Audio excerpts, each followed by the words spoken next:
नमस्कार दोस्तों। वार खत्म होते ही गोल्ड का क्या होगा? ऑयल और स्टॉक मार्केट ऊपर जाएगा या फ्लक्चुएट करेगा? और कुछ लोग बोल रहे हैं it's right time to capture PoK.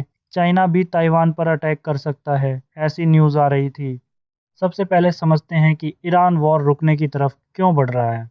अभी रिसेंटली डोनाल्ड ट्रंप ने 5 दिन के लिए टेम्पररी सीज फायर अनाउंस किया है, जिसके बाद लगातार रिपोर्ट्स आ रही हैं कि बैकडोर नेगोशिएशंस स्टार्ट हो चुकी हैं। कुछ रिपोर्ट्स में ये भी कहा जा रहा है कि पाकिस्तान के थ्रू ईरान के लीडर्स तक डिप्लोमेटिक कम्युनिकेशन इस्टेब्लिश किया जा रहा है ताकि टेंशंस को ग्रेजुअली रिड्यूस किया जा सके।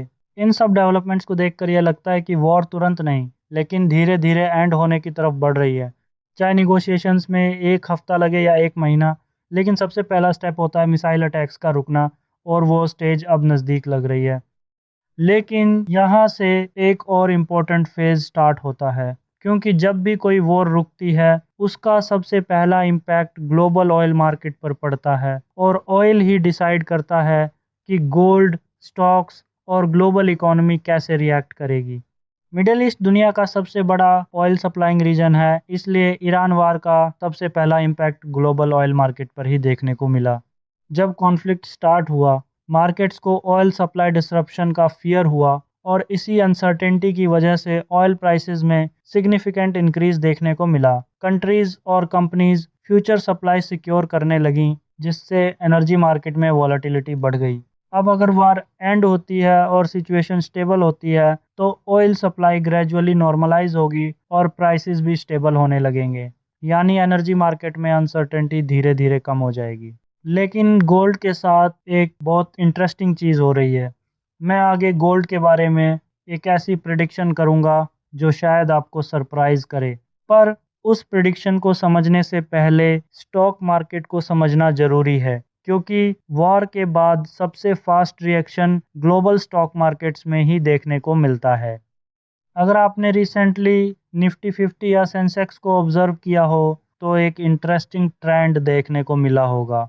जैसे ही ट्रंप ने 5 दिन का सीज फायर अनाउंस किया, वैसे ही इंडियन स्टॉक मार्केट में पॉजिटिव मूवमेंट देखने को मिला। निफ्टी 50 और सेंसेक्स दोनों में तेजी आई, और पिछले कुछ दिनों में मार्केट्स ग्रेजुअली ऊपर मूव करते दिखे। इसका सिंपल रीज़न है, स्टॉक मार्केट हमेशा स्टेबिलिटी को प्राइस करता है। जैसे जैसे वॉर एंडिंग की तरफ बढ़ेगी, जियोपॉलिटिकल अनसर्टेनिटी कम होगी, इन्वेस्टर कॉन्फिडेंस वापस आएगा, और मार्केट्स में ग्रेजुअल ग्रोथ देखने को मिल सकती है। ये एक दिन में नहीं होता, बल्कि स्टेप बाय स्टेप होता है, और अभी से उसका अर्ली सिग्नल देखने को मिल रहा है। और ऐसा पैटर्न पहले भी कई वॉर्स के बाद ऑब्जर्व किया गया है।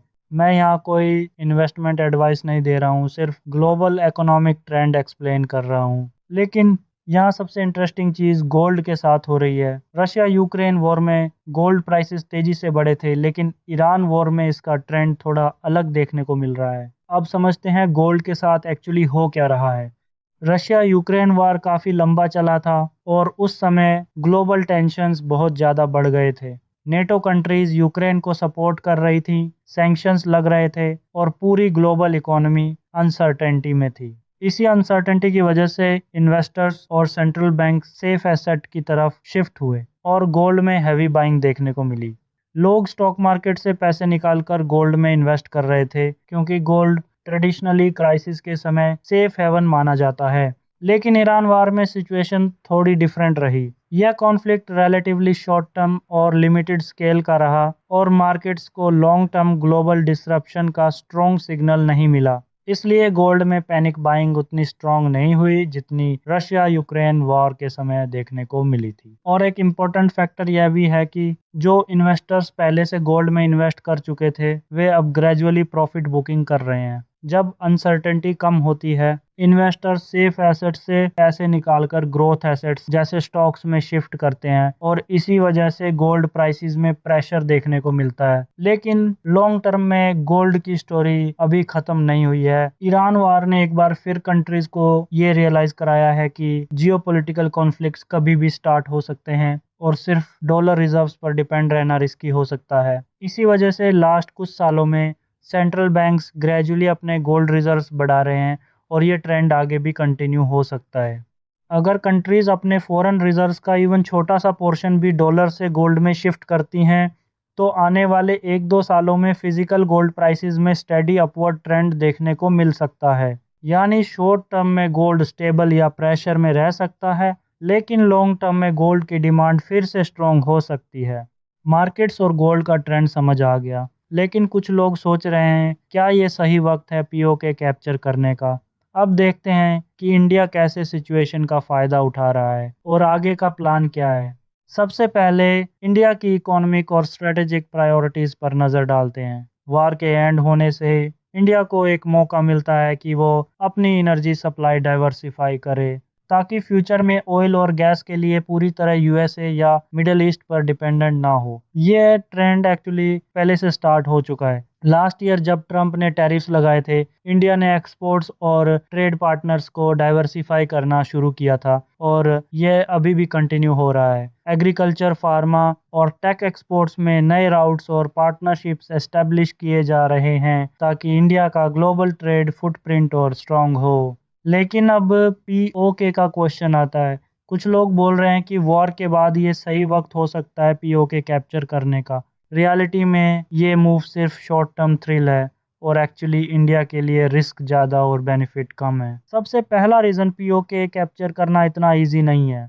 पाकिस्तान की स्ट्रॉन्ग मिलिट्री प्रेजेंस और डिफेंस इंफ्रास्ट्रक्चर को कंसीडर करें तो यह ऑपरेशन कॉस्टली और प्रोलॉन्ग्ड हो सकता है। और सेकंड, अगर इंडिया ऐसे रिस्की मिलिट्री स्टेप में फंस जाता है तो उसका ग्रोथ और डेवलपमेंट स्लो हो सकता है, और इन्वेस्टर कॉन्फिडेंस पर भी नेगेटिव इम्पैक्ट पड़ सकता है। इसी तरह ग्लोबल परसेप्शन भी मैटर करती है। अग्रेसिव मूव से इंडिया का इमेज रीजनल स्टेबिलिटी के लिए सपोर्टिव नहीं दिखेगा, और लॉन्ग टर्म स्ट्रेटेजिक पार्टनरशिप्स पर नेगेटिव इम्पैक्ट पड़ सकता है। इसलिए स्मार्ट स्ट्रेटजी यह है कि इंडिया ग्रोथ और डेवलपमेंट पर फोकस करे, एनर्जी और ट्रेड डाइवर्सिफिकेशन को एक्सेलरेट करे, और जियोपॉलिटिकल रिस्क को केयरफुली मैनेज करे। शॉर्ट टर्म में वार के एंड होने से मार्केट्स और इकोनॉमी में स्टेबिलिटी आएगी, और इंडिया इस स्टेबिलिटी का यूज करके अपनी स्ट्रेटेजिक और इकोनॉमिक पोजीशन को और स्ट्रॉन्ग कर सकता है। यानी अब फोकस क्लियर है, ना पीओके पर इम्पल्सिव मूव, ना शॉर्ट टर्म थ्रिल चेस करना। ग्रोथ, डाइवर्सिफिकेशन और स्ट्रेटेजिक पोजीशनिंग ही इंडिया का असली प्लान है।